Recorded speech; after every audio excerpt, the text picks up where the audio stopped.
আজকে আমি তোমাদের সঙ্গে একটা জলখাবারের রেসিপি শেয়ার করছি, বাঙালি নুন সুজি। আমি এই কাপের 1 কাপ সুজি নিয়েছি, আরও 1 কাপ নিলাম। আর নিয়েছি আমি আলু, 2টো আলু, তারপর ডুমো ডুমো করে কেটে নিয়েছি। পেঁয়াজ ডুমো ডুমো করে কেটে নিয়েছি। এখানে আছে সাদা তেল, আদা কুচি, লঙ্কা কুচি, ধনেপাতা কুচি, নুন, হলুদ আর কাজু কিশমিশ অল্প পরিমাণে। আমি এখন সুজিটাকে প্রথমে ভেজে নেব।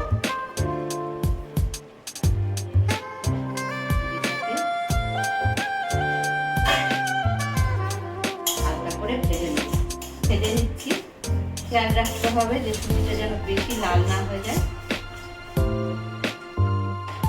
দেখো আমার হালকা রং ধরেছে। এবার আমি একটু তেল দেবো। তেল দিয়ে যদি তোমরা ধনেপাতা না দিতে চাও তাহলে তোমরা এলাচ আর তেজপাতা এতে দিতে পারো। আমি যেহেতু ধনেপাতা দেবো ওই জন্য আর এলাচ আর তেজপাতাটা দিলাম না। কাজুটা ভাজা হয়ে গেছে, হালকা ভেজে নিলাম।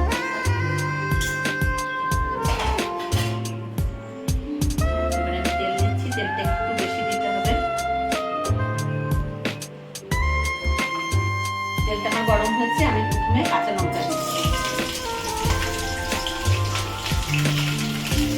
এবারে আমি দিচ্ছি আদা।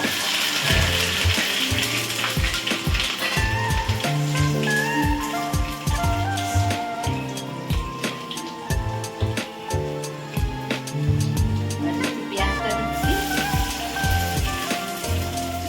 পেঁয়াজটা দিয়ে দেবো, আলুটাও আমি দিয়ে দেবো।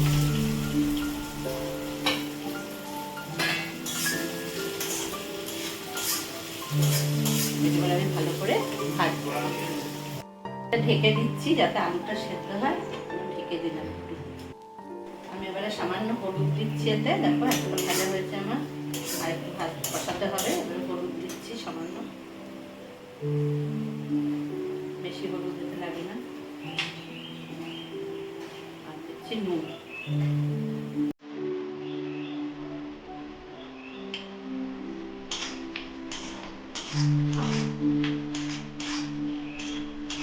দেখো হলুদ দিয়ে আমি এটাকে একটু নেড়ে নিয়েছি, ভাজা ভাজা করে নিয়েছি। এবার আমি একটু জল, এটা কিছুটা জল দেবো যাতে আলুটা আমার সেদ্ধ হয়।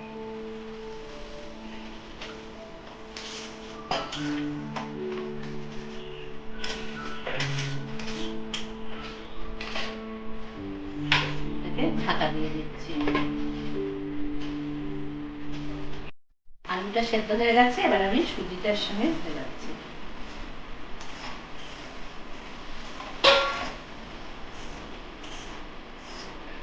সুজিটার সঙ্গে ভালোভাবে মেলাচ্ছি। এতে আমি কাজু কিশমিশটাও দিচ্ছি, মিলিয়ে দিচ্ছি।